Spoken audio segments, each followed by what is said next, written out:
You were about to hear the sultry tones of Frank Morano's voice.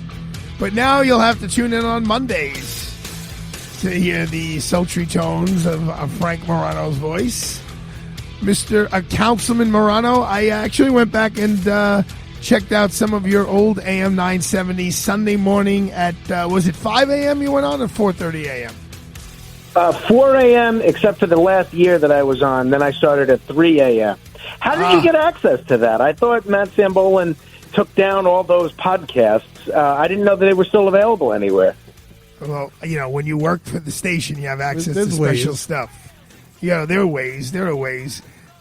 Before we go talking about politics in your new life, don't tell me it's time for another live read, because I will go right back to the city council chamber.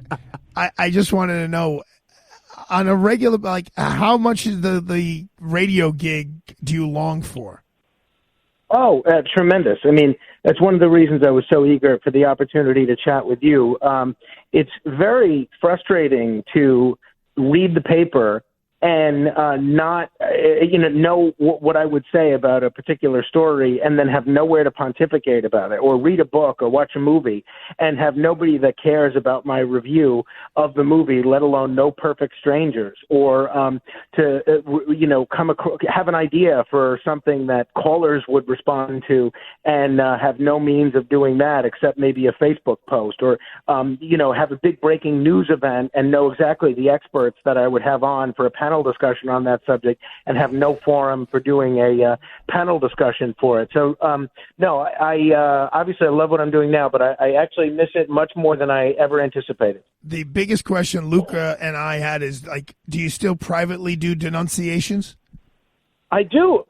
It's funny. I still write them down. I still go through the papers, and I still highlight the people that I would denounce and the people that I would commend, and a bunch of other things. Yeah. Well, how about this? If we're fortunate enough to be here again next week, maybe you could give me 3 or 4 denunciations and 3 or 4 commendations, and maybe we can, find some alley cat music to play during all of that. That would be happy to do that. That sounds delightful. So tell us what's going on. You said you're in the city council. You're in the middle of a meeting. You just stepped out. What's going on? The stated city council meeting began 3 hours late. We're, I think, about to vote. So that's why I'm keeping my eye on the door to see if the sergeant at arms summons me back to vote. Very interesting day today, because this is one of those days where most times, whatever legislation comes before the city council, you know exactly what's going to happen. You know it's going to pass. This is one of those rare days where there's a very controversial piece of legislation that we're going to be voting on.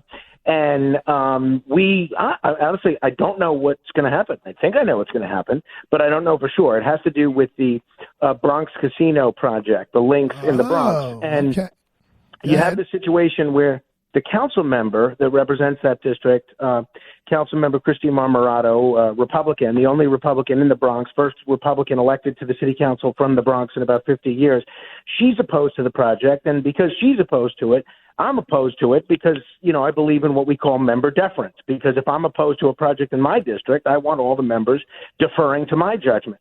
So a lot of the other members don't view it the same way. So I honestly don't know what's going to happen. I would think that this project is going to fail, but I don't know. And it's a very unlikely coalition of people, because you have most of the Republicans in the conference voting with Christie because they believe in member deference and they're in solidarity with her. But there's a provision that if this project gets sold, because this used to be the Trump property in the Bronx. Oh, right. Oh, yeah, sure. The Trump Corporation gets paid $115 million.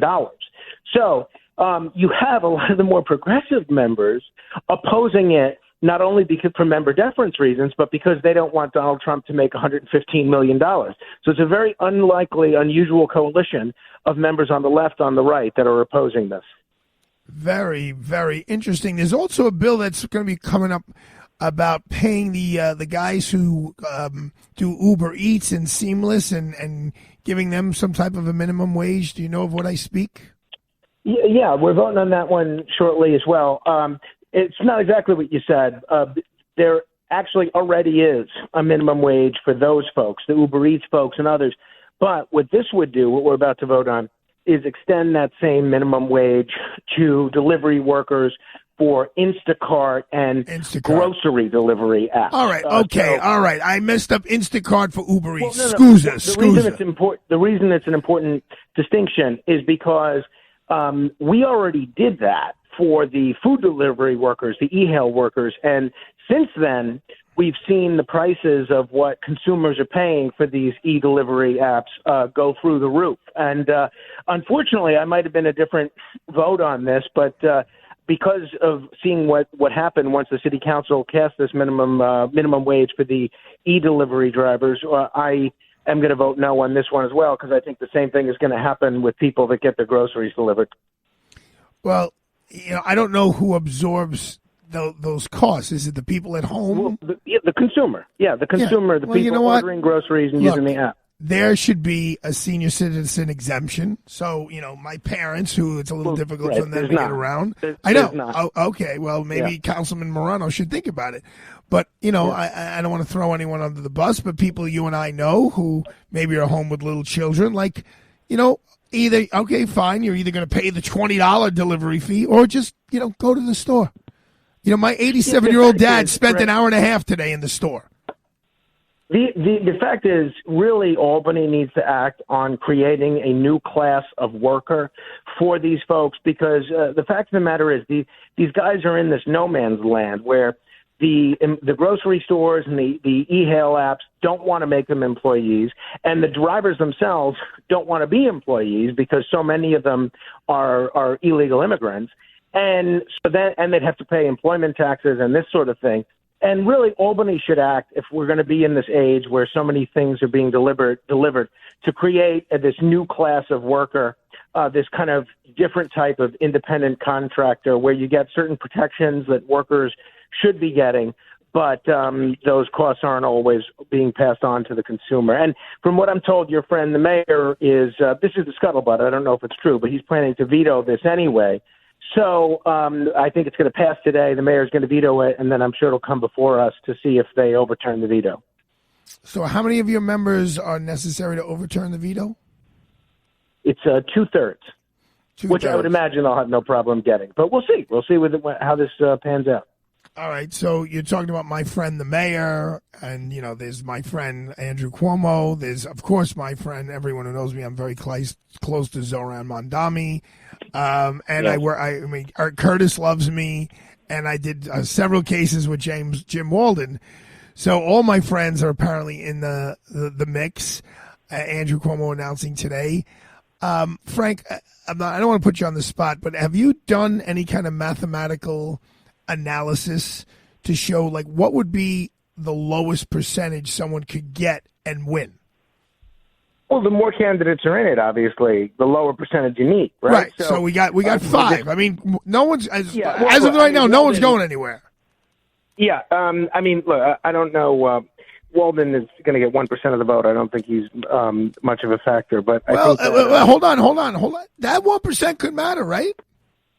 Well, it could. If we had Eric Adams squeaked by Garcia last time. With the ranked choice voting, but I think he still had a pretty commanding lead overall. It was much larger than 1%. But I think that you'd need to get at least 27-28% of the vote to be able to win. Whether we're talking about as a Democrat or a Republican, I think you need to be somewhere in that 27 to 28% range, assuming it remains a 4 to 5 candidate field. All right. And where do you think the field stands right now, Councilman Morano? I don't know. I think it's meaningless though, because it's July. I think a lot of people don't even start paying attention to the election until after Labor Day, and I think that this bizarre strategy that supporters of Andrew Cuomo and Eric Adams have put together, and Jim Walden, that whoever's not leading should get out of the race. And I think the only one that actually might be abiding by that is Jim Walden. But I think after Labor Day, we'll have a better idea of where the field stands.